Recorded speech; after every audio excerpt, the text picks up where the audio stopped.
Sometimes before I kick in, I start thinking about Bill Murray, where he does the whole on Groundhog Day, 3, 2, 1. I like that. I love Bill Murray. I really do. He's definitely in my top 10 actors. That's something we gotta do. I want to do something that I forgot to do in the last video, though. Let me write this down so I can give it the attention it's due. Sean Osborne.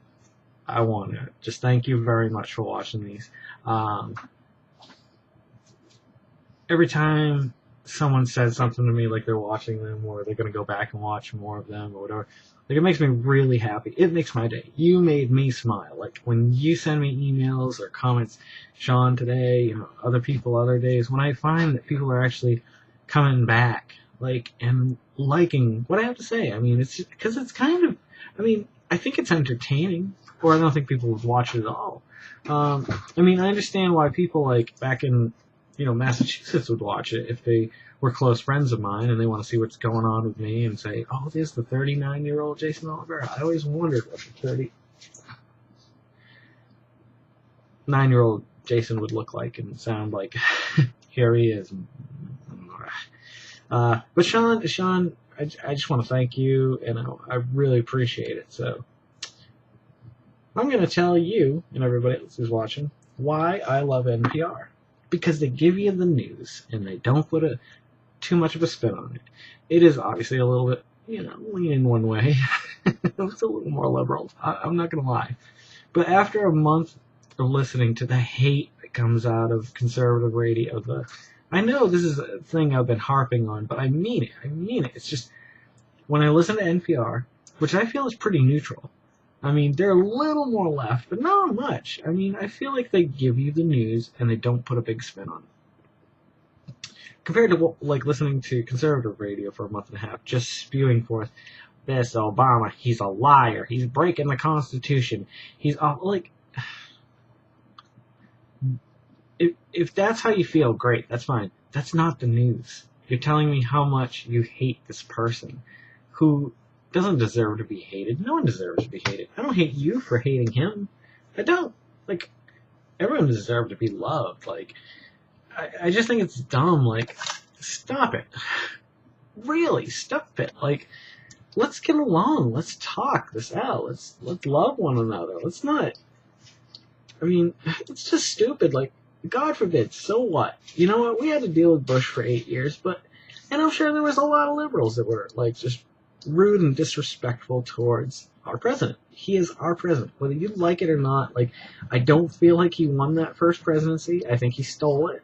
However, he, you know, as far as in the people's eyes, he is the president. You respect your president.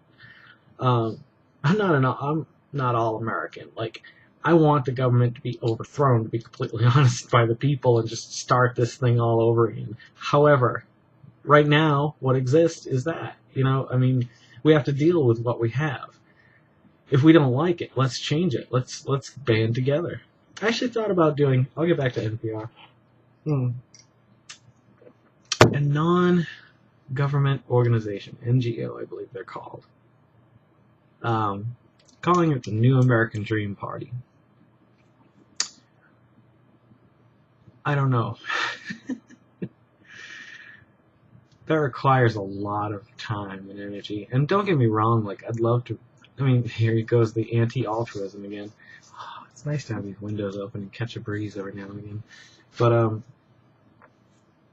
yeah, I'd love to be known. I'd love to be in a history book someday. The individual who started a movement that made people smile. I mean, there's nothing wrong with wanting to be known for something good. Like, if I wanted to be known for being a star athlete or a musician or something like that, like, I still don't think there's anything really wrong with it, but it's different than, like, wanting...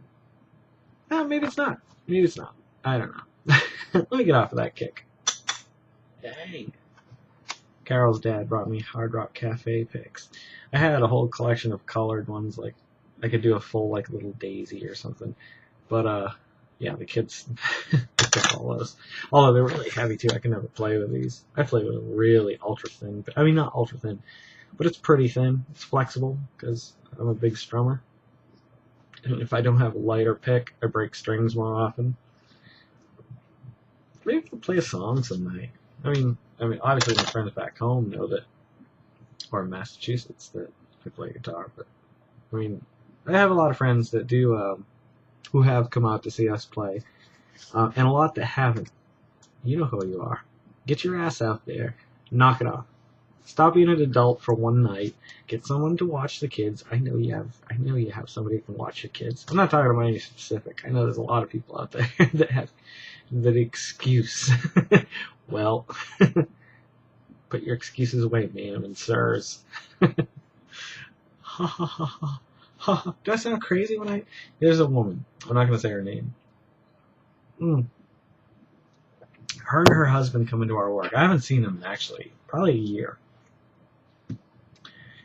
And when she comes to the register, when they go to checkout, she said, "Yeah, then my baby died." And you're like, "What?" Like I probably blew up the mic there. Sorry, but she's crazy. She's legitimately. Well, maybe she's not. Maybe this is a sore spot. That I'm gonna mention it right now because I do want to record it because I want it to be documented, and I want especially my boys to be able to hear it when they get older. I'm not going to go into detail right now. I'll give you a little.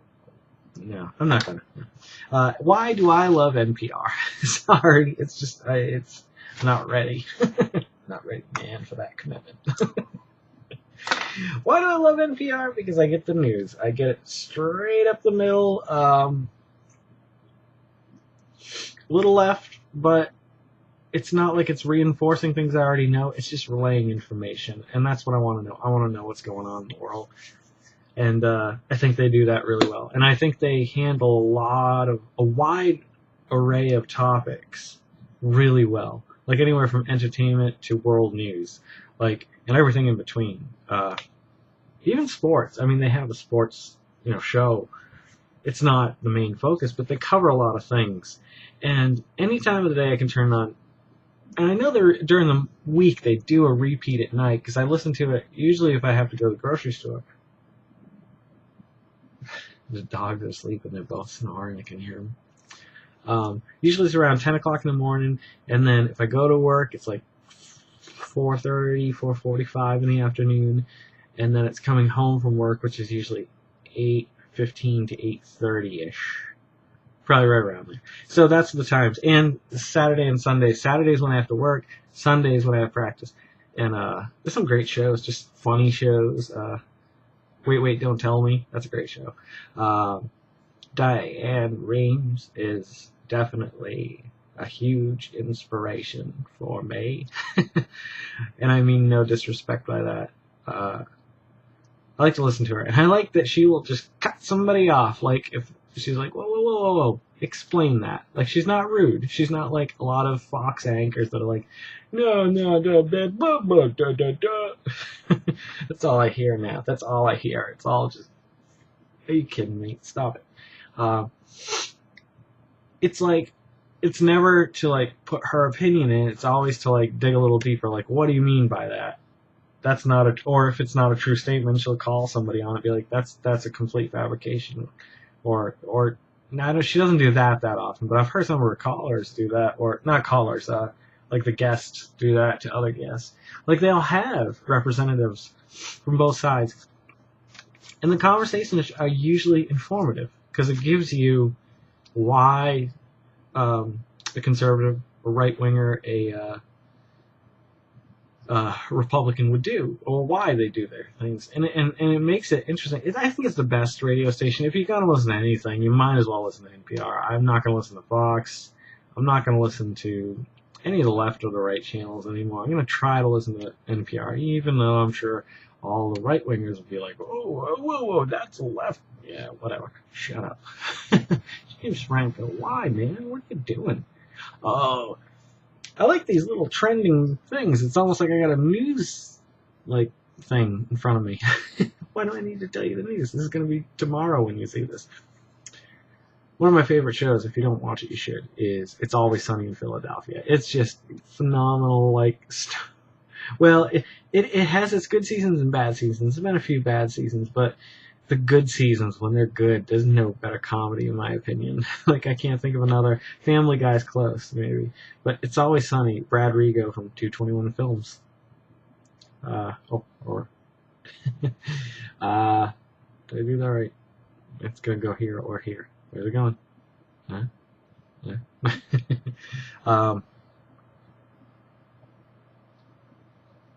It's just when it's on, it's like some of the funniest stuff. It's about these three individuals that own a bar, and the sister of one of them, and they're the most like just terribly terrible people on earth. Like there's an episode where they find a dumpster baby, so instead of calling the police, they decide they're going to exploit it, and they're going to go get it a tan so that it can go on to be a baby actor and show up in things. It's just terrible, terrible.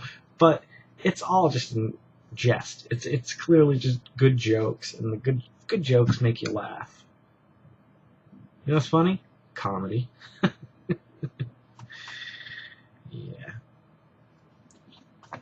NPR. Yeah, I mean they got a lot of good shows. I got nothing else to say about that. I'd kill a chicken. That's my opening line that I wrote tonight. I'd kill a chicken for some chicken right now. That's pretty stupid. I got the closing lines down real good. I like those. I like the sign-offs, man. They're always uplifting. No matter how low and depressing the video gets sometimes, I know that I can wrap it up with something encouraging at the end. So that's good. The Road Less Traveled. I am talking about, obviously, the line in Robert Frost's poem. And it's obviously one of the most beloved poems in American history. I mean, I don't think he was a phenomenal... I heard he was a terrible person, to be honest. But that line, like, sometimes a musician, you know, they nail one song, or a band nails one song, they're one-hit wonders. And maybe this was Robert Frost. I don't think so. I think he's got talent, but the Road Less Traveled, like, I think about it sometimes, and I think about, am I walking the road less traveled, or am I just walking the road everybody takes? I'm not talking about family or anything like that. I'm just talking about, like, making a little bit, I don't want to say wilder decisions, but, like I look at my options sometimes, like, when I think about, like, paying bills. Or just doing things like moving. Like, deciding to move to Virginia, I think, was one of those road less traveled. Like, there are some people, like I said in previous videos, that can live in one city in one state their whole lives. Maybe on vacation they go to the same place somewhere, or they visit somewhere. But the chances of them ever leaving and uprooting, like, are rare. Until probably retirement, maybe. And I think about the years in between. Like, there's a lot of years between, like, buying your first house and retiring. Like, enough years that, like, unless you know. Like, I'm sure there's a lot of people that know, and they don't leave the town they're in or whatever. But I think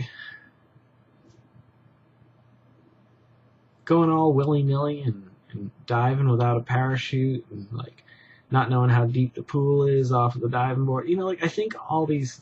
Well, all these... What the hell's that word?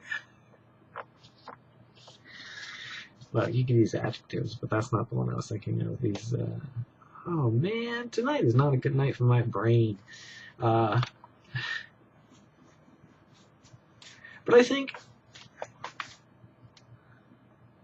you gotta do that sometimes. Like, just to...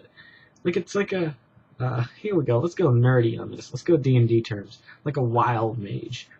Sure, they know if they use their magic, it could be very effective. It could be more effective than they expected.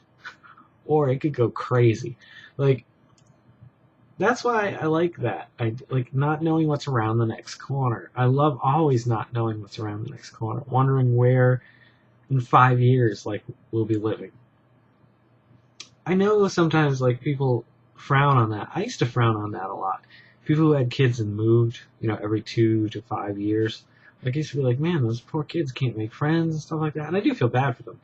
But I think they experience a lot more younger in life. And when they grow older, they remember the thrill of new experiences. I don't remember traveling a lot, but apparently when I was born till about 2, I think. We traveled a lot. My dad and mother, here, let me give you the story. It's a good story. They actually ran a hotel in Las Vegas. Like, they didn't own it. They were just like the manager and co-manager or whatever. And they ran it. So they had to collect rent. No, it wasn't. It was an apartment building. That's right. That's what it was.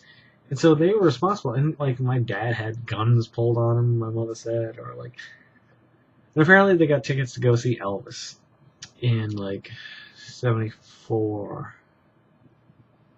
And my mother loved Elvis. And my dad got sick that night and couldn't go.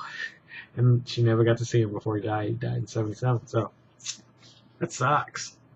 I'm not saying, like, Elvis. Whoever Elvis is to you, you know what I mean? Or that artist is to you as Elvis is to my mother. Like, I couldn't imagine saying I never got to see Guns N' Roses, like, with the original lineup. Well, I didn't. No, I didn't. Oh, I don't think I ever saw Steven Adler. Or maybe I did. I saw them with Faith No More. I'd have to go back and see who they toured with at the time.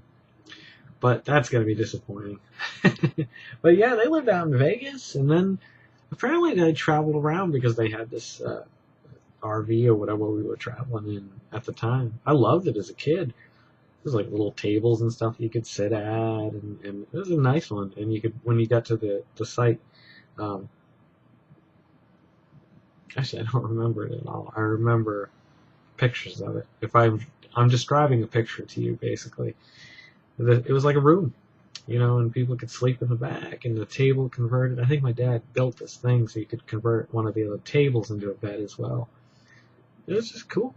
And apparently I've been to 38 states. I don't remember any of that, though. I think that was like 0 to 1 or something like that. Or no, because I was born in Taunton, so I don't know. I have no idea. But yeah, sometimes it's fun to make those decisions, the road less travel decisions, and just, you know, draw the wild card or throw it into the wind, whatever that term is. Yeah. So while I love NPR and road less traveled, I'm going to take a quick break. This is a 17-minute video that I feel like the end is kind of draping off. Sometimes I mix my terms. I do it on video and I leave them in here sometimes.